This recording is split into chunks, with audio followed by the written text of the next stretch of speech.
ఎన్ని గంటలకు వచ్చిరమ్మా మీ ఇంటికి? 7:30, 8, 8:30 మధ్యలో జరిగింది. అసలు ఆ టైంలో మీరు ఏం చేస్తుండే? అసలు ఏం చెప్పి తీసుకుపోయినారు పోలీసులు? అసలు ఏం చెప్పలేదండి. నేను లోపల కూర్చొని హోంవర్క్ చేపిస్తున్నాను. నేను అప్పుడే 7:30 ఆ టైంలో వచ్చాను ఆఫీస్ నుంచి. నా భర్త కూడా అప్పుడే వచ్చారు బయటకు వెళ్ళి. ఇంట్లో ఉండడానికి ఛాయిస్ లేదు, కేసు ఉంది కదా, ఇంట్లో ఉండట్లేదు, బయటనే ఉన్నాడు. నేను రా అని పిలిస్తే వచ్చాడు ఇంటికి. చాలా రోజులైంది, ఒకసారి రా అని చెప్తే వచ్చాడు. వచ్చి ఇలా రిలాక్స్ అయ్యి బయట కూర్చున్నాడు. ఫోన్ వాడట్లేదని నా ఫోన్ తీసుకొని కూర్చున్నాడు. నేను పిల్లలకి ఇంట్లో హోంవర్క్ చేపిస్తున్నాను. ఎప్పటి నుంచి అబ్జర్వ్ చేస్తున్నారో తెలీదు. అక్కడ కూర్చున్న విషయం పక్క బిల్డింగ్ ఎదురుగా ఆపోజిట్ బిల్డింగ్ లో నుంచి చూసారంట. అక్కడ పైకి ఎక్కేసి చూసేసి బయట కూర్చున్నా కానీ రాగానే పరిగెత్తుకుంటూ వచ్చేసి పైకి వస్తున్న సౌండ్ కూడా రాలేదు. 3rd floor లో ఉంటాం మేము. పైకి వస్తున్న సౌండ్ కూడా రాలేదంట. కింద ఉన్న వాళ్ళు చెప్తున్నారు మాకు. లాక్కొని వచ్చేసి మెడ పట్టుకొని లాగుతున్నారు. నేను చూడట్లేదు. అంటే నేను అనేది మీరున్నారు తెలంగాణలో, ఏపీలో కాదు. తెలంగాణలో ఏపీ పోలీసులకు భయపడి దాచుకోవాల్సిన పరిస్థితులు ఉన్నాయా అంటే ఇప్పుడు ఒకసారి ఆల్రెడీ కర్నూలు ఒక కేసు అయింది మార్చిలో. ఆ విషయంగా నా భర్త తనకు తానుగా ఎంక్వైరీకి వెళ్ళాడు. వెళ్తే అక్కడ ఏం చేశాడు, నోటీస్ ఇచ్చేశారు. వెళ్తే అక్కడ ఏం చేశారు, అక్కడ పెట్టేసుకుని 3rd degree ప్రయోగించారు ఆ రోజు. ఆ విషయంగా భయపడి మేము కేసుకి ఇప్పుడు ఈ కేసుకి వెళ్ళలేదు అక్కడికి. ఇంకేం చేశారు? తెలంగాణలో తెలంగాణ వ్యక్తికి తెలంగాణ పోలీసులతో సంబంధం, కానీ ఏపీ పోలీసులు ఇక్కడికి వచ్చి తిరుగుతుంటే తెలంగాణ పోలీసులు ఏం చేస్తున్నట్టు? నిన్న కూడా మిమ్మల్ని కొంచెం పట్టుకొని లాగేరు అది చెప్తా ఉన్నారు. అదే ఆంధ్ర పోలీసులే వాళ్ళు సివిల్లో వచ్చారు. లాక్కెళ్తుంటే నా భర్తని ఏం చేశారో అన్న టెన్షన్ ఎక్కువ అయిపోయింది నాకు. అక్కడ ఇక్కడో అంట బొబ్బిలే, అది కేసు ఇంతకు ముందే ఉంది కదా, ఆ కేసు రిలేటెడ్ గానే వచ్చారు.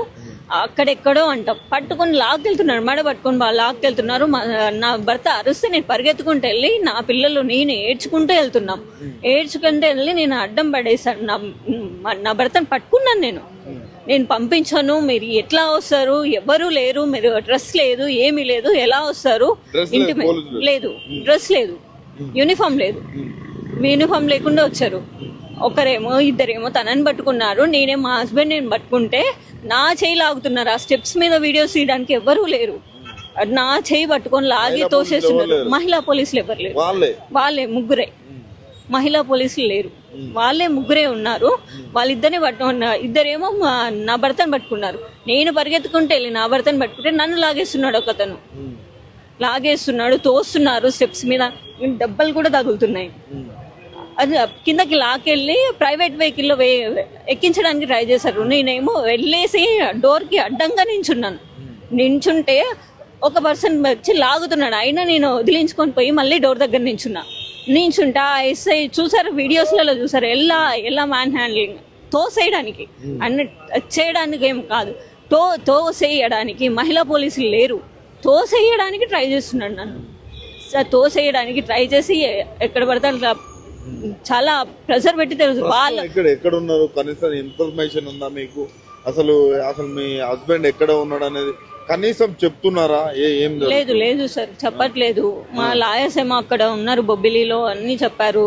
అక్కడికి వస్తారు, అక్కడికి తీసుకొస్తారని అక్కడ వెయిట్ చేస్తున్నారు. మరి అక్కడ ఇంకేమవుతుందో మాకు ఇన్ఫర్మేషన్ ఏమీ లేదు. ఏం చెప్తారు? ఇటు తెలంగాణ సీఎం కావచ్చు, అటు ఏపీ సీఎం కావచ్చు, ఇటు రేవంత్ రెడ్డి అటు, ఎందుకంటే ఇక్కడ నుంచి తీసుకుపోతున్నప్పుడు వీళ్ళు సహకరించారు. అక్కడ తీసుకుపోయి ఏం జరుగుతుందో తెలుస్తలేదు. ఇద్దరు సీఎంలకి మీరు ఏం చెప్తారు?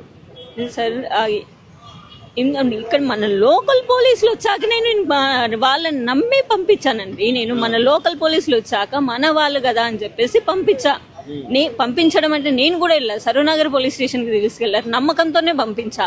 అక్కడికి వెళ్ళి కూర్చోబెట్టి మాట్లాడతామని చెప్పారు. మాట్లాడి మీ వాళ్ళు వచ్చిన తర్వాతనే, మీ లాయర్స్ వచ్చిన తర్వాతనే పంపిస్తామని చెప్పారు. కానీ అలా జరగలేదు. అక్కడికి వెళ్ళగానే నన్ను దింపేసి ఇద్దరు లేడీస్ పట్టుకున్నారు. నన్ను ప్రైవేట్ వెహికల్ ఎక్కించి పంపించేశారు. తర్వాత నువ్వు వెళ్ళిపో అంటారు. మాకు సంబంధం లేదు. ఇప్పుడు ఇద్దరు సీఎంలకు ఏం చెప్తారు మీరు? ఇది ఫేక్ కేస్. మెయిన్ గా అననే లేదు, ఆ వర్డ్ ఆయన అననే లేదు. ఆయన జర్నలిస్ట్, ప్రశ్నించే హక్కు ఆయనకు ఉంటుంది. ప్రశ్నిస్తే అరెస్టులు చేస్తారా? మన తెలంగాణ ప్రభుత్వం ఏం చేస్తుంది? ప్రశ్నిస్తే అరెస్టు ఇప్పుడు కేవీఆర్ ఒక్కరే, తర్వాత ఇంకా చాలా మంది జర్నలిస్టులు ఉన్నారు, వాళ్ళు కూడా మాట్లాడతారు, వాళ్ళని కూడా అరెస్ట్ చేస్తారా? మన తెలంగాణ నుంచి, మన ప్రభుత్వం నుంచి జర్నలిస్టులకి ఏదైనా మద్దతు ఇవ్వాలని కోరుకుంటున్నాను.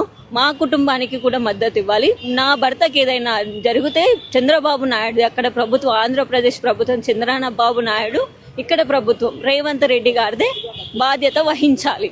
నా భర్త నాకు క్షేమంగా ఇంటికి రావాలి.